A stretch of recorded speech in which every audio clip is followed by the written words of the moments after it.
Bismillahirrahmanirrahim. Assalamualaikum warahmatullahi wabarakatuh.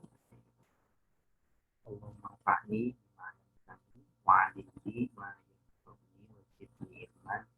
Allah berilah kepada dia kepadaku dan ajarilah aku ilmu yang bermanfaat serta pada kesempatan kali ini perkenalkan nama saya Romi calon buruh penggerak Angkatan 2 Kabupaten Bandung. Pada kesempatan kali ini ingin memaparkan sintetis berbagai materi modul 3.1.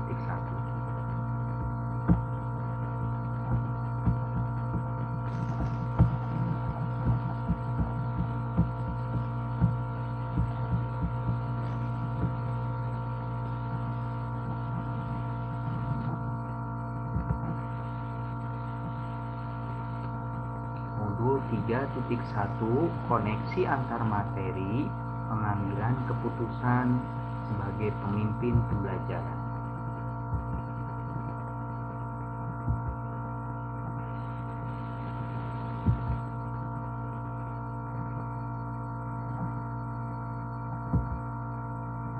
Materi yang perlu dipahami sebelum mempelajari konsep pengambilan dan pengujian sebuah keputusan, yaitu yang pertama, rujukan moral dan dilema etika.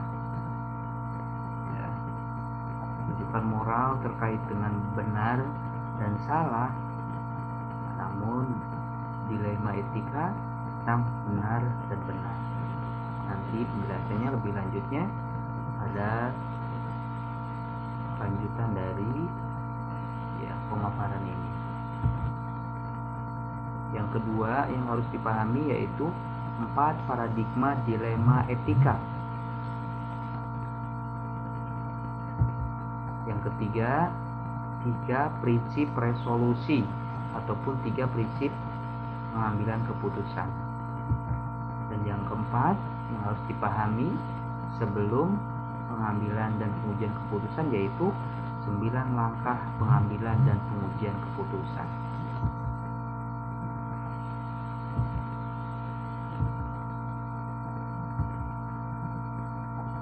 Baik. Selanjutnya filosofi Pratap Triloka Ki Hajar Dewantara, yaitu kita mengetahui semuanya ing ngarsa sumtulada ing madya mangunkarsa tuturi handayani.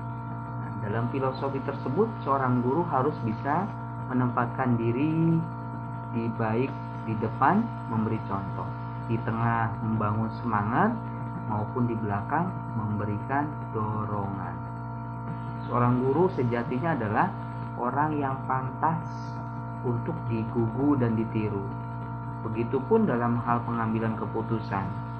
Keputusan yang diambil seorang guru haruslah keputusan yang tepat dan berdampak positif bagi semua pihak dan merupakan keputusan yang bertanggung jawab. Keputusan sulit diambil ketika masalah yang dihadapi merupakan dilema etika, di mana ada nilai kebenaran yang saling berlawanan. Next.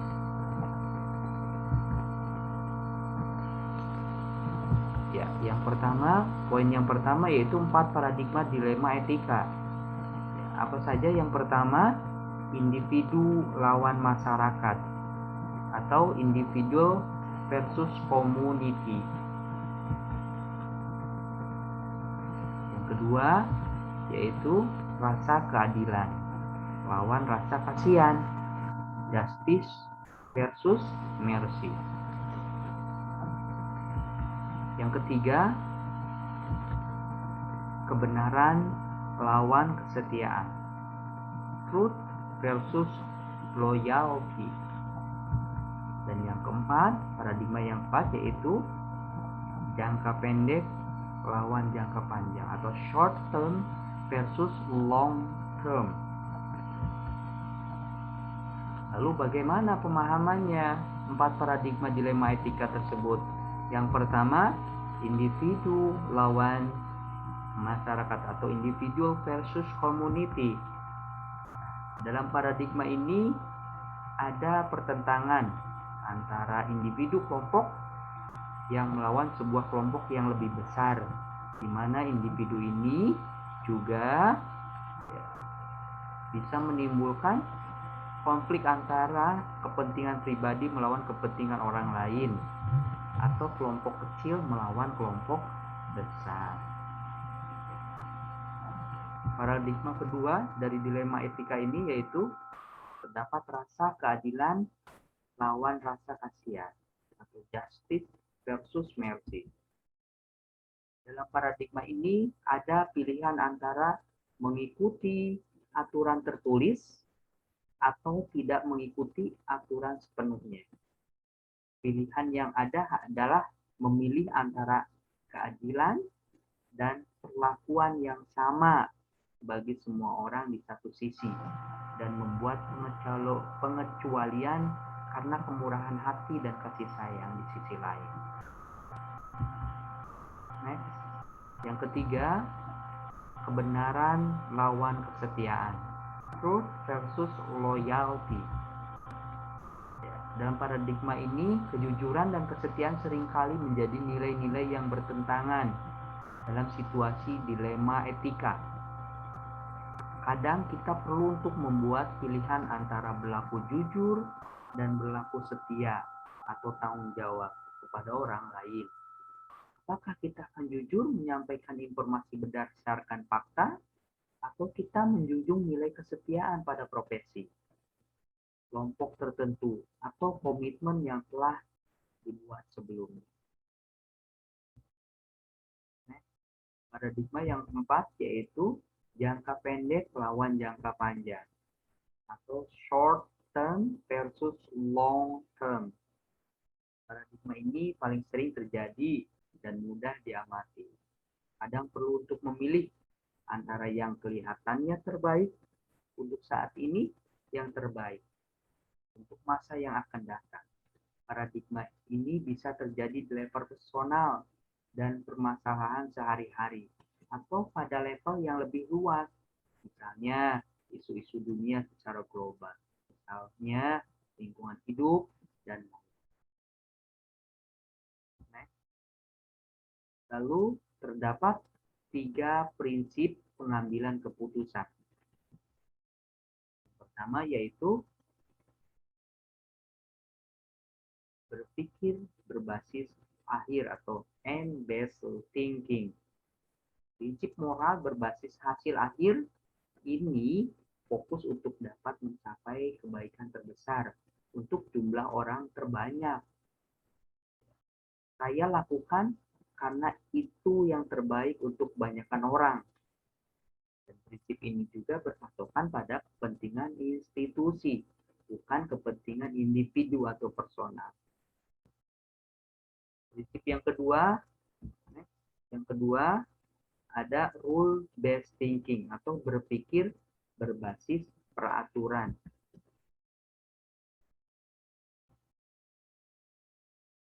Prinsip ini oleh ahli filsafat sering disebut deontologis, yang berasal dari bahasa Yunani. Deon artinya tugas atau kewajiban. Sehingga prinsip ini bukan berpusat pada konsekuensi atau hasil akhir seperti end-based thinking, namun berpusat pada tugas kita atau apa kewajiban yang patut kita lakukan. Prinsip ini terlalu kaku karena mengabaikan keragaman individualis. Selanjutnya, care-based thinking atau berpikir berbasis rasa peduli. Prinsip ini teramat sederhana atau dikenal dengan aturan emas, di mana kita diarahkan untuk bisa memikirkan orang lain, lebih empati terhadap pihak.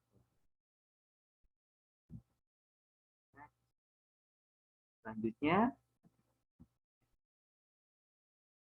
9 langkah pengambilan keputusan. Setelah kita tadi memahami 4 paradigma,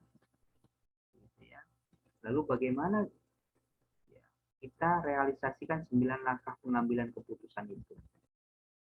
Yang pertama yaitu terdapat, kita harus bisa mengenali bahwa ada nilai-nilai yang saling bertentangan dalam situasi tersebut atau studi kasus tersebut. Langkah yang kedua yaitu menentukan siapa yang terlibat dalam situasi itu. Langkah yang ketiga yaitu mengumpulkan fakta-fakta yang relevan dengan situasi tersebut atau studi kasus tersebut. Langkah yang keempat, pengujian benar atau salah. Dalam langkah yang keempat ini terdapat beberapa uji. Yang pertama uji legal, uji regulasi atau aturan, uji intuisi atau lembaga itu, uji halaman depan koran, begitu ya, uji panutan ataupun idola.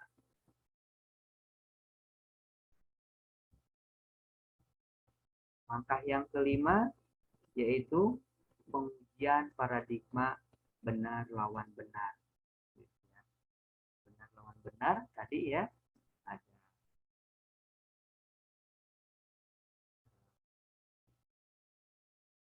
based thinking, begitu ya, ada rule based thinking, atau ada care based thinking, begitu ya. Next, langkah yang keenam yaitu melakukan prinsip resolusi, pengambilan keputusan tadi, begitu ya. Yang ketujuh yaitu investigasi opsi trilema, di mana kita sejenak untuk merenungkan atas apa kasus yang terjadi, lalu kita mencoba untuk menginvestigasi. Kali ada suatu solusi yang tidak pernah kita ketahui atau tiba-tiba terlintas, dan itu membuat inspirasi, membuat keputusan yang tepat. Setelahnya kita mampu merenung, itu namanya investigasi. Nah, yang kedelapan yaitu membuat keputusan tentunya.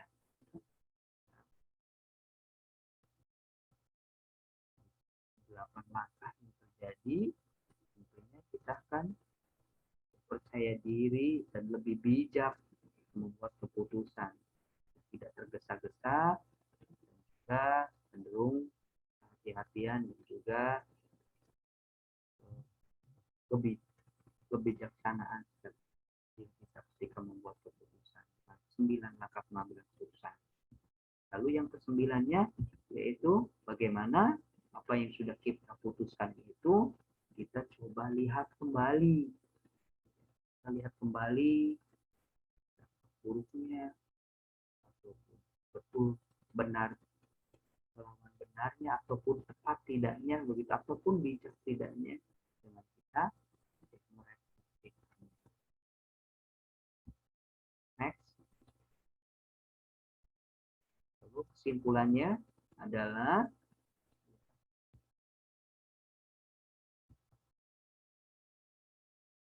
seorang guru ataupun pemimpin pembelajaran harus bisa mengambil keputusan yang berpihak pada murid dan memerdekakan murid.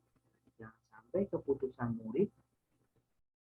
yang kita ambil menggadaikan hak murid, merampas hak-haknya murid.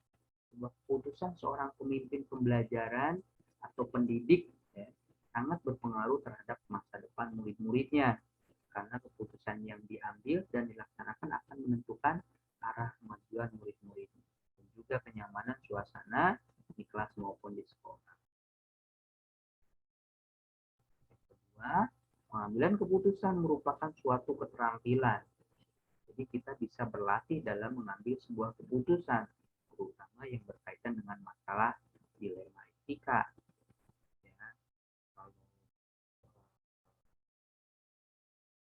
Ujuk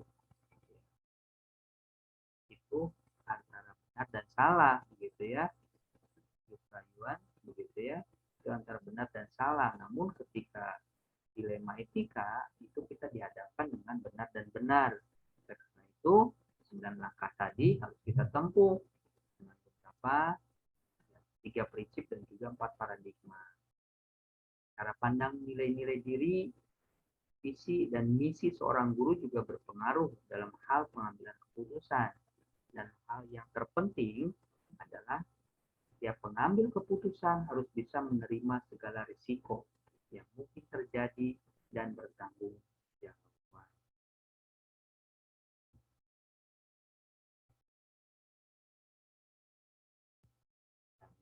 Demikian pemaparan dari saya, Turuni, CGP Angkatan 2 Kabupaten Bandung, mengenai pengambilan keputusan sebagai pemimpin pembelajaran. Terima kasih, semoga bermanfaat. Assalamualaikum warahmatullahi wabarakatuh.